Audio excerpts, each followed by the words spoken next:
Ça te dirait de voir qu'est-ce qui s'est construit pendant le bear market comme blockchain en proof of work qui vaut vraiment le coup d'être vu? Eh ben regarde cette vidéo.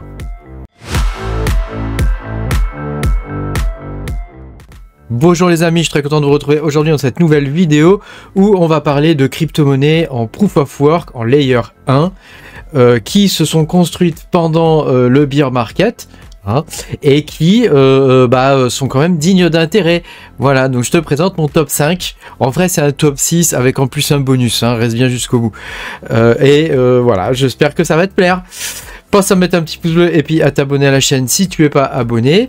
Je te rappelle que tu peux me soutenir en cliquant sur le bouton rejoindre sous la vidéo. Tu auras la plupart de mes vidéos en avance. Alors, on va pouvoir commencer. Donc, l'idée de cette vidéo, c'est que je vous présente les crypto-monnaies qui se sont construites, qui ont été développées pendant le bear market, donc qui sont nées pendant le bear market, donc qui n'ont pas encore subi un premier bull run pour la plupart, et qui seraient susceptibles déjà, de performer vraiment très bien, c'est-à-dire puisqu'elles partent de zéro quand même au départ. Bon, après, c'est pas dit que vous l'achetiez à zéro, mais voilà. Et puis, de deux, parce qu'elles sont dignes d'intérêt, parce que certaines ont des fonctionnalités ou sont construites d'une certaine façon qui changent radicalement la donne. Donc, je vous propose de commencer directement avec Zephyr Protocol, qui est une crypto-monnaie qui est basée sur Monero, c'est un fork de Monero, mais qui en plus introduit le Jet Protocol. Alors, le Jet Protocol, c'est un protocole de stablecoin over collatéralisé qui est directement intégré dans la blockchain, donc ça veut dire que quand tu es dans le wallet d'origine du Zephyr, tu peux directement swap tes Zephyr vers du Zephyr USD. Donc ça ressemble beaucoup au Zig USD qu'on a sur Ergo, qui est lui aussi overcolarisé. C'est un stablecoin algorithmique, mais de nouvelle génération, qui est extrêmement performant et qui est... enfin voilà, je pense que ce projet est vraiment digne d'intérêt. Et en plus, ça a quand même l'avantage, contrairement à beaucoup de blockchains, que pour le coup, celle-ci est totalement privée.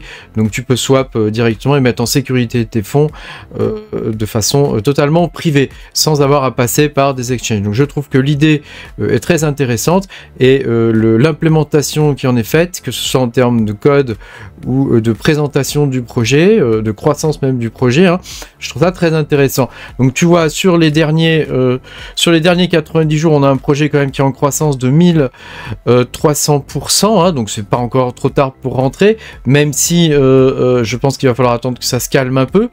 Cela dit, voilà, tu vois, on a quand même une croissance qui est verticale, voilà, depuis le 1er juillet, depuis la naissance du coin.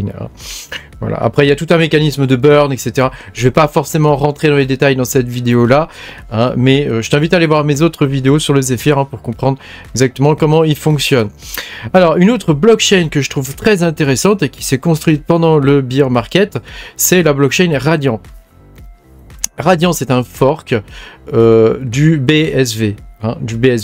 Et donc c'est une blockchain où j'ai envie de te dire, on fait avec de l'ancien, du nouveau qui marche et qui est performant. Donc ça veut dire qu'on a pris la blockchain BSV. Pour rappel, BSV, ce sont des blockchains avec des blocs géants, donc c'est avec des blocs très gros, comparé à celle du Bitcoin, et qui permettent de traiter pour le coup beaucoup de transactions, par exemple, ou de stocker des informations directement dans la blockchain. Et elle a la particularité aussi, cette blockchain, d'être une blockchain qui fonctionne sur le mode UTXO, mais qui est capable d'émuler comme Ethereum le mode account. Donc bon, alors là je rentre un peu dans les détails techniques, c'est vrai, pardon, excuse-moi, mais faut quand même dire les choses, quoi. Voilà, le block time est de 5 minutes, donc ça veut dire que voilà, il te faut quand même attendre un peu quand tu fais des transactions, mais voilà, il est capable de traiter à peu près 1000 transactions par seconde avec une taille de bloc par défaut de 256 mégas, donc c'est quand même relativement important, sachant que tous les blocs évidemment font pas 256 mégas, il y en a des beaucoup plus petits et il y en a des beaucoup plus gros, mais ça veut dire qu'on peut stocker des informations sur la blockchain. C'est une blockchain aussi qui dispose de smart contracts évolués, qui sont faciles à écrire, qui ressemblent un peu à ceux qu'on peut avoir avec Solidity sur Ethereum, mais je trouve que la manière dont ça a été abordé dans le code, je trouve ça plutôt pas mal. Voilà. Donc c'est une blockchain que je trouve digne d'intérêt. Et autre chose aussi, hein, qui pour moi est important, hein, les blockchains que je vous présente là, ce sont toutes des blockchains avec zéro pré-mine, qui ont été lancés par la communauté et qui sont pour la plupart gérés par la communauté. Radiant en est l'exemple même, hein, et c'est à saluer parce que c'est pas facile pour une communauté de gérer un coin et de gérer un projet de cette envergure. Hein. C'est quand même difficile pour une communauté d'aller vers les exchanges, faire toutes les démarches administratives et puis de récolter les fonds aussi, hein, pour pouvoir s'étendre, hein, faire en sorte que le coin est listé de plus en plus. Hein. Donc là, je voudrais quand même saluer la communauté Radiant, hein, pour les efforts qu'ils fournissent. Radiant, hein, je voulais quand même te montrer au niveau de la courbe. Hein. Ah bah tiens, on n'a pas le chart, attends. Je vais rafraîchir la page. Hein, peut-être que c'est... Voilà, c'est ça. Donc tu vois, on a eu un méga pump du Radiant en mai. Hein, fin avril. Et puis, depuis, tu vois, il y a une reprise. Hein, donc c'est un coin qui va pas partir à la cave. Hein, parce que les fondamentaux sont bons. Donc voilà, je t'invite à te renseigner, à regarder et de pousser tes recherches un peu plus avant. Un autre coin que je voudrais te présenter, qui est dans la même lignée que le Radiant, c'est le Nexa. Alors le Nexa fonctionne un peu comme le Radiant, hein, c'est lui aussi un fork de BCH, BCH, BSV, hein, c'est plus ou moins la même chose, même s'il y a des petites variations. Hein. Alors, il a quand même, lui, des particularités, c'est qu'il est déjà capable de gérer des tokens, il a des smart contracts qui fonctionnent bien, il est capable de faire des transactions quasiment instantanées, il a des smart contracts de type EVM, hein, comme on peut avoir sur Ethereum. Voilà, il a des tokens natifs, les NFT, enfin voilà, c'est déjà une blockchain qui est comment dire, qui est déjà bien mature, hein, et on sent que les développeurs, les anciens, je sais pas si c'est les anciens développeurs de BCH qui sont dedans, mais on sent quand même que là il y a de la maturité au niveau du code. Voilà, c'est pas n'importe quoi. C'est un projet qui est mené par une entreprise qui s'appelle Bitcoin Unlimited, hein, qui était derrière BCH, il me semble aussi, hein, et elle a la particularité de proposer des transactions quasiment instantanées, ce qu'on peut retrouver dans d'autres blockchains maintenant, hein. Voilà, et il y a une particularité, c'est qu'il y a énormément de coins, hein, ce qui fait que ça limite en fait l'utilisation du TXO, et c'est pas bête au final, même si c'est un peu déconcertant au départ, c'est pas bête au final parce que ça permet de monter le nombre de transactions par seconde à un niveau très élevé, hein, puis qu'ils sont capables actuellement d'afficher plus de 100 000 transactions par seconde. Alors sur le réseau actuellement il n'y a pas 100 000 transactions par seconde, hein, donc on est d'accord, hein, mais c'est quelque chose qui est prévu par la blockchain et qui pourrait ma foi être très intéressant, à savoir qu'ils ont leur propre algorithme qui est un dérivé du Firo, du Capo, pardon, qui est un dérivé du Capo, qui s'appelle le Nexapo, et qui inclut une évolution du Stratum. Enfin voilà, il y a beaucoup de raffinement technologique dans cette blockchain. Je pense qu'elle vaut vraiment le coup d'être vue. Et voilà, ma foi, tu peux regarder, hein, elle a une belle croissance, hein, sur les 30 derniers jours, 300%, hein, sur les 90 derniers jours, 220%. C'est une blockchain qui a moins d'un an. Hein, donc là, c'est pareil, on voit pas le graphique.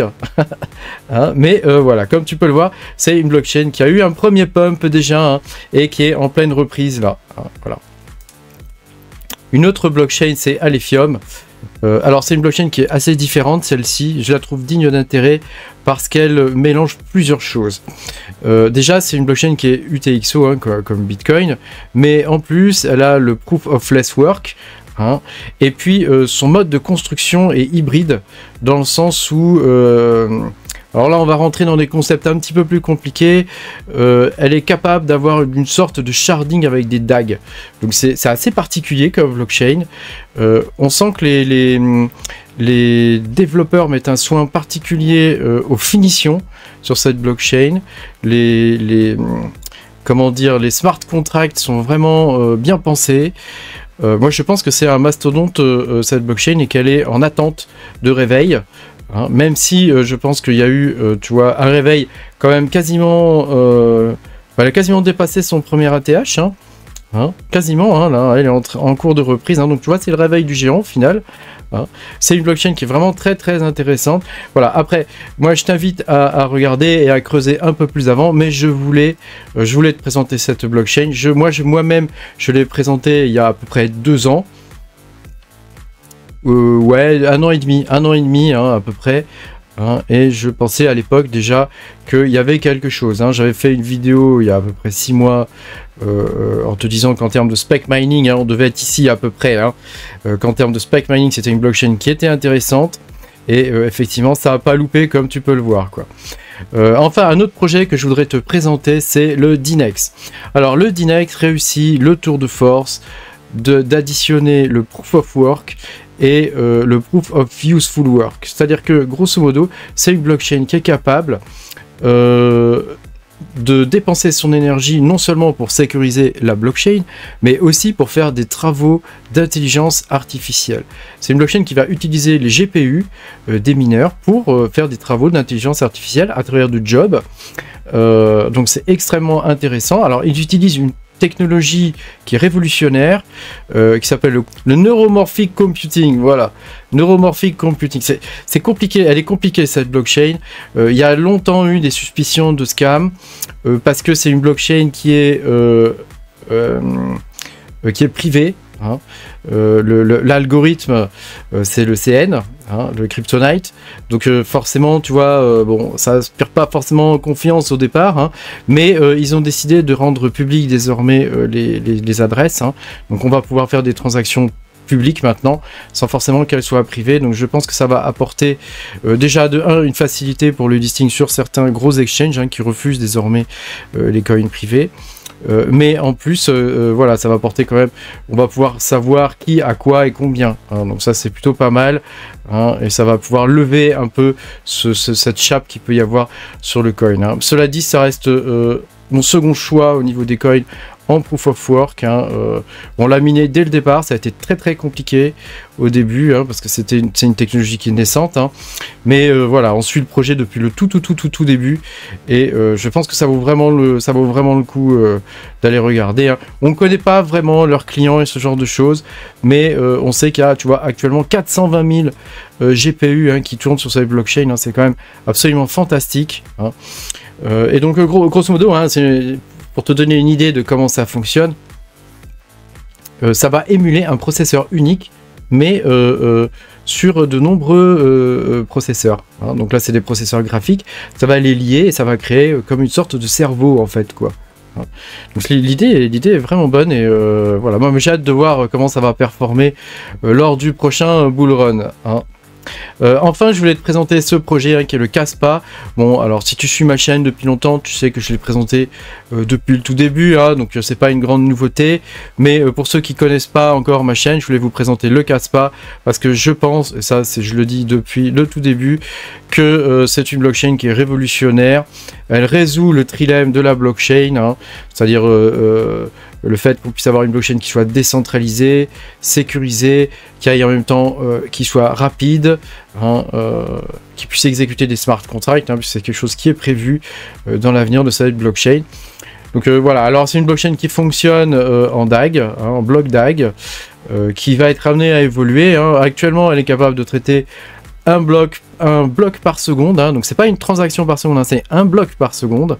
Hein, donc après, tu vois, en fonction du nombre de transactions dans le bloc, bah, il peut y avoir plus ou moins de transactions. Hein, mais c'est quelque chose qu'on peut voir en temps réel, et c'est quelque chose qui va évoluer d'abord vers 10 blocs par seconde, puis vers 100 blocs par seconde. Une grande partie des coins ont déjà été minés au bout d'1 an. Il y a une tokenomique qui est particulière, donc ça va augmenter sa rareté.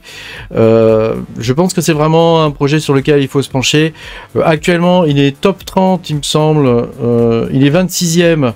Tu vois, c'est marqué ici. Il est 26e sur CoinMarketCap, enfin, ou sur LiveCoinWatch que moi j'utilise, hein, qui est à peu près la même chose, en mieux quand même, en mieux. Hein. Tu vois, donc bon, croissance sur l'année, 1380%. Bon.